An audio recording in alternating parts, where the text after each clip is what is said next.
Singapura merupakan salah satu investor terbesar dan juga mitra dagang penting bagi Indonesia. Namun apakah hubungan ekonomi Indonesia dengan Singapura sudah memberi keuntungan yang maksimal bagi Indonesia? Lantas apa yang harus dilakukan pemerintah untuk mengoptimalkan kerjasama antar kedua negara? Untuk membahasnya kita telah terhubung dengan Wakil Ketua Kadin Bidang Pengembangan Kawasan Industri yang juga Sekjen Apindo Sani Iskandar. Selamat malam Pak Sani. Selamat malam, Mbak Ani. Ya, Pak Sani, Anda sepakat Kabupaten Kendal menjadi ikon baru dalam hubungan kerjasama antara Indonesia dengan Singapura, mengingat sebelumnya juga sudah ada kawasan industri BBK yaitu Batam, Bintan, dan Karimun. Ya, kalau yang Kendal ini memang momentumnya adalah untuk peningkatan daripada pertumbuhan industri padat karya, ya, mulai berintensifikasi yang memang kebetulan memang Jawa Tengah ini punya kelebihan dari sisi penyediaan tenaga kerja yang terampil dan yang loyal. Ini yang menurut pengamatan kami ya. Jadi untuk industri padat karya seperti alas kaki, garment, tekstil, furniture ya, untuk produk-produk kerajinan, fashion itu kita pikir cocok memang ditempatkan di Jawa Tengah. Ya Pak Sani, apakah Kendal Industri Park ini akan mampu memperbaiki hubungan antara Indonesia dan Singapura yang sempat hangat belakangan ini karena program tax amnesty yang diberlakukan oleh Indonesia? Ya, saya pikir harapannya demikian ya. Jadi sebetulnya kalau yang terkait dengan masalah tax amnesty itu pun juga pemerintah Singapura sih sebetulnya juga nggak ikut-ikut sih. Ya, itu kan mungkin ya pihak-pihak dari swastanya yang memang saya rasa wajar ya, mereka juga melakukan upaya-upaya untuk supaya dananya juga tidak keluar semua. Saya pikir memang kerjasama yang dilakukan oleh pemerintah Indonesia dan Singapura hari ini di Jawa Tengah, khususnya di Kendal, saya pikir ini juga bisa memberikan satu efek yang lebih baik ya, dan khususnya kalau di sektor industri manufaktur, ini kan sifatnya lebih komprehensif ya, karena terkait dengan penyerapan tenaga kerja, terkait dengan penambahan devisa, menyangkut peningkatan daripada kita punya industri nasional, jadi banyak, impact-nya lebih banyak. Jika kita berbicara masalah manfaat hubungan ekonomi antara Singapura dengan Indonesia ini lebih banyak manfaatnya kemana Pak Sani? Apakah betul-betul optimal untuk Indonesia? Ya kita pikir khususnya Indonesia yang memang jumlah penduduknya cukup besar, saya rasa mungkin memang perlu memanfaatkan teknologi industri yang memang dimiliki oleh Singapura yang sudah lebih maju ya, sehingga dengan ahli teknologi di sini khususnya untuk industri-industri yang memang masih membutuhkan tenaga kerja dalam jumlah yang cukup besar ya, saya pikir ini juga kesempatan. Jadi saya rasa saling mengambil manfaat dari apa yang kita miliki ya, dengan apa yang juga ya, Singapura miliki juga.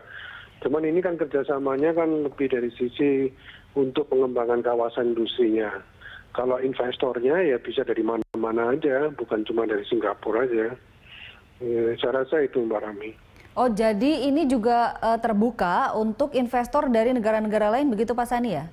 Oh iya, jadi ini kalau dulu kan sebelumnya kalau Sembawang Corporation, ini kan anak perusahaannya Temasek ya, Singapura. Sebelumnya kan udah pernah kerjasama dengan grupnya Salim di Batam, itu kawasan industri Batamindo.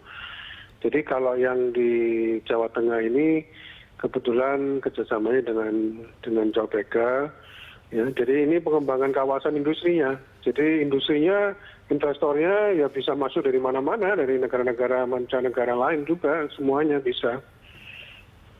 Jangan-jangan juga termasuk dari Indonesia sendiri Pak Sani, karena meskipun Singapura adalah investor penting bagi Republik Indonesia, tapi banyak juga ekonom yang meragukan besaran investasi yang sudah ditanamkan Singapura di Indonesia itu sekitar 7,1 miliar dolar Amerika hingga bulan September tahun 2016. Mengingat banyak juga perusahaan di Singapura itu dimiliki oleh orang Indonesia. Menurut Anda gimana?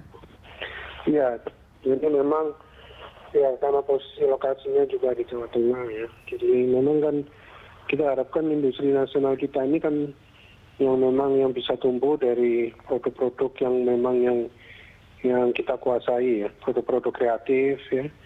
Dalam hal ini seperti produk-produk kerajinan, furniture, ya termasuk di sini nanti juga akan dikembangkan untuk industri yang orientasinya ke fashion juga. Jadi itu kan memang orang-orang kita kan punya kemampuan di situ ya untuk masalah yang terkait dengan kreativitas. Jadi saya pikir memang yang penting kan memang ada sarana prasarana bagi industri yang memang sudah baik ya, dan ini bisa dimanfaatkan oleh siapapun juga investor ya, termasuk khususnya dari dalam negeri sendiri. Dan ini saya rasa baik lah ya, dan memang sesuai dengan amanah daripada Undang-Undang Nomor 3 Perindustrian tahun 2014, di mana memang industri manufaktur sekarang diarahkan untuk masuk ke dalam kawasan industri, sehingga memang pemerintah mendorong terus baik dari sisi pemerintahnya sendiri maupun dari swastanya untuk membangun kawasan-kawasan industri di seluruh wilayah Indonesia. Jadi supaya seluruh wilayah Indonesia ada kawasan industrinya, sehingga kalau ada industri yang akan membangun ya lebih mudah, lebih cepat, dan pengurusannya juga akan lebih bisa dibantu oleh pihak pengembang kawasan. Baik Pak Sani, ke depannya setelah ada kawasan industri Kendal dan juga sudah ada BBK yaitu Batam, Bintan, dan Karimun, kawasan industri mana lagi yang sudah dilirik oleh Singapura? Saya rasa bukan cuma oleh Singapura aja ya. Saya rasa di mana-mana yang paling dekat Jakarta, ya terutama daerah Bekasi, ya, di situ ada beberapa kawasan seperti kawasan industri yang kerjasama dengan Jepang ya. Itu ada kerjasama dengan Sojitz itu, Greenland International Industrial Center. Di Kerawang ada Kerawang International Industrial City yang join dengan Jepang. Ya, dan kemudian di Jawa Timur juga ada Java Integrated Industrial and Port Estate. Itu dari grupnya AKR yang kerjasama dengan Pelabuhan 3. Jadi banyak sekali, termasuk di luar Jawa pun sekarang juga didorong terus, ya termasuk di Sulawesi, di Kalimantan. Ya, jadi di daerah-daerah yang memang potensi sumber daya alamnya sangat potensial itu juga terus didorong di dalam rangka program hilirisasi industri. Saya rasa itu, Mbak Ani. Pak Sani, ini terakhir, Presiden Joko Widodo menyatakan komitmennya untuk menjadikan Indonesia sebagai negara tujuan investasi yang lebih kompetitif. Nah, apa saja yang harus diperbaiki atau dilakukan pemerintah untuk bisa mewujudkan komitmen Presiden tersebut? Ya, yang paling penting adalah menyangkut masalah di luar masalah pembangunan infrastruktur, di luar masalah pemangkasan daripada perizinan-perizinan ya, birokrasi kita. Namun yang terpenting itu adalah kepastian hukum. Ya, di mana bagaimana investor itu dia masuk, dia melihat apa yang sudah dijanjikan itu bisa direalisasikan. Ini penting bagi pemerintah-pemerintah daerah, ya karena selama ini kan yang melakukan roadshow ke luar negeri menarik investor itu kan dari pusat ya, BKPM, dari Departemen Luar Negeri, termasuk Presiden sendiri. Namun ketika mereka datang ke daerah, nah ini berhadapan dengan kepala-kepala daerah yang ya macam-macam gitu ya. Jadi jangan sampai dipersulit dengan berbagai macam perda-perda distribusi yang memang yang kurang tepat lah, sehingga akhirnya investor merasa kemudian